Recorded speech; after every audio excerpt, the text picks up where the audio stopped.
ഒന്നാം അധ്യായം 1-2 വാക്യങ്ങളിൽ രണ്ട് വിധത്തിലുള്ള വിളിയെ നമുക്ക് കാണുവാൻ സാധിക്കുന്നു. ഒന്ന്, പൗലോസിനുള്ള ദൈവത്തിന്റെ വിളി. യേശുക്രിസ്തുവിനെ സേവിക്കുവാൻ ഉള്ള അവകാശം ലഭിച്ച ഒരു വ്യക്തിയാണ് പൗലോസ്.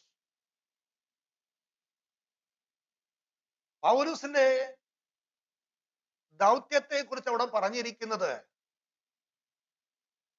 അപ്പോസ്തലനായ പൗലോസ് എന്നാണ്. അപ്പോസ്തലൻ എന്ന പദത്തിന്റെ അർത്ഥം ഒരുവൻ വിളിക്കപ്പെടുകയും പ്രത്യേക ദൗത്യമായി അയക്കപ്പെടുകയും ചെയ്യുക എന്നുള്ളതാണ്.